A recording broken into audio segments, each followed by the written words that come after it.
আসসালামু আলাইকুম। কি অবস্থা সবার? আশা করি সবাই অনেক ভালো আছেন। আজকে আমি আপনাদের জন্য তৈরি করে দেখাবো গরুর মাংস রান্না।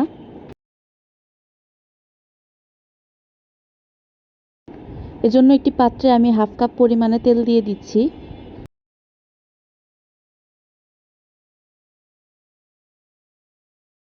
তেলটি গরম হয়ে আসলে দিয়ে দিচ্ছি 7-8টির মতো এলাচ।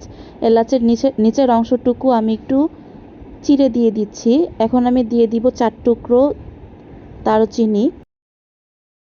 লবঙ্গ দিয়ে দিচ্ছি 6-7টির মতো। দিয়ে ভালো মতো নেড়ে দিচ্ছি। এখন আমি দিব তেজপাতা। মশলাটি কিছুক্ষণ ভেজে নেওয়ার পর দিয়ে দিচ্ছি মেজারমেন্ট কাপের 2 কাপ পরিমাণে পেঁয়াজ। আর পেঁয়াজটিকে আমি একটু মোটা মোটা করে কেটে নিয়েছি।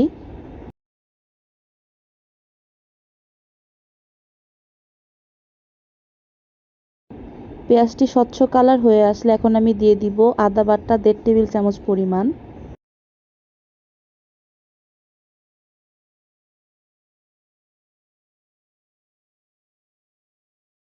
আদার যখন কাঁচা গন্ধটি চলে যাবে তখন আমি দিয়ে দিব 2 টেবিল চামচ পরিমাণে রসুন বাটা। এখন ভালো মতো নেড়ে দিচ্ছি।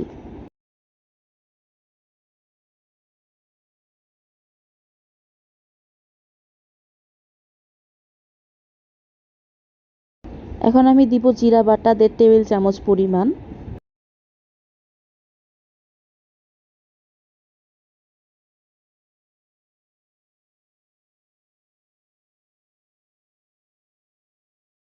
আর দিচ্ছি লবণ স্বাদ মতো। দিয়ে ভালো মতো নেড়ে নিচ্ছি।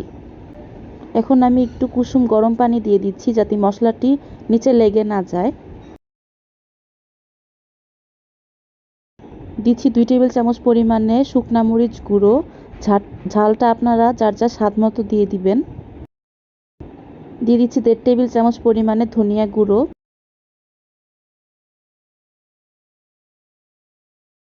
আর দিচ্ছি 1.5 টেবিল চামচ পরিমাণে হলুদ গুঁড়ো। দিয়ে ভালো মতো নেড়ে দিচ্ছি।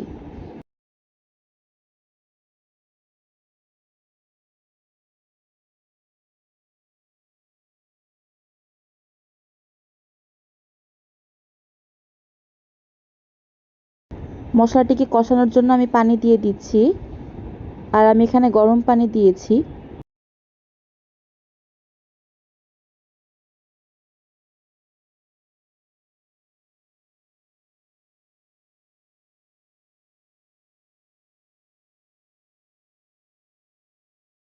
এখন আমি ঢেকে দিচ্ছি।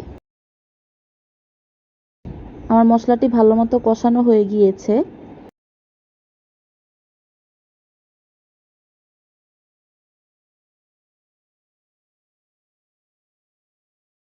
এখন আমি 1.5 কেজি পরিমাণে গরুর সিনার মাংস দিয়ে দিচ্ছি।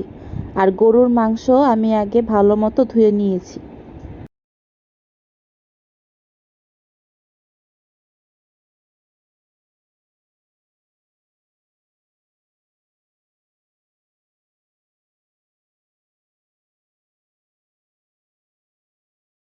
এখন ভালো মতো নেড়ে দিচ্ছি।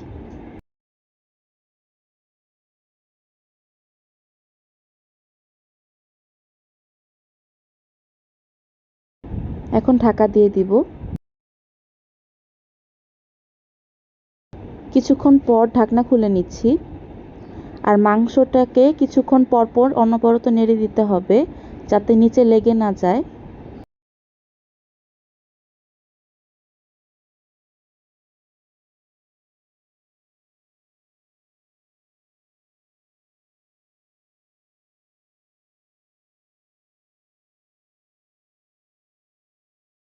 এখন আমি দিয়ে দিব 3 টেবিল চামচ পরিমাণে টক দই।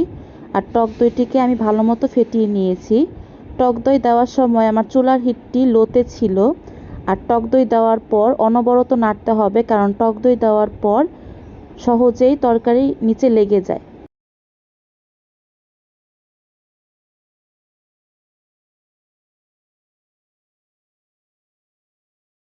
তাই কিছুক্ষণ পর পর নেড়ে দিতে হবে।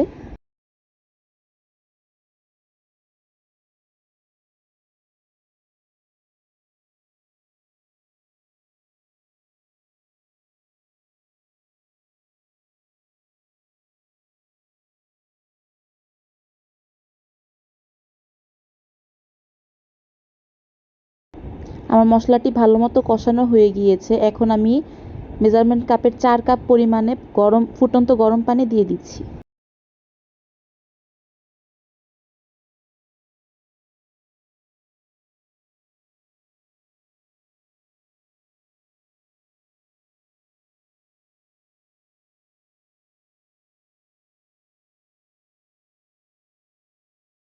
এখন আমি ঢেকে দিব।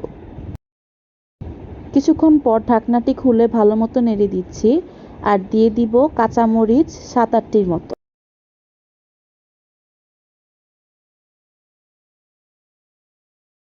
কাঁচামরিচ দেওয়ার ফলে মাংসটিতে একটি সুন্দর ফ্লেভার আসবে কাঁচামরিচের।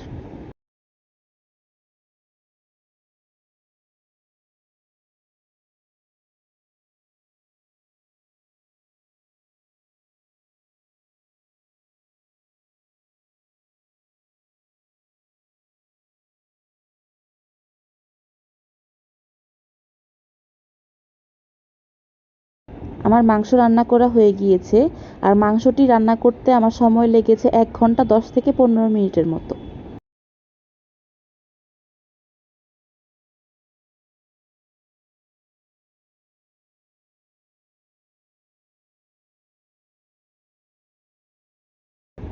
আপনারা অবশ্যই বাসায় ট্রাই করবেন এবং জানাবেন কেমন হয়েছে। আল্লাহ হাফেজ।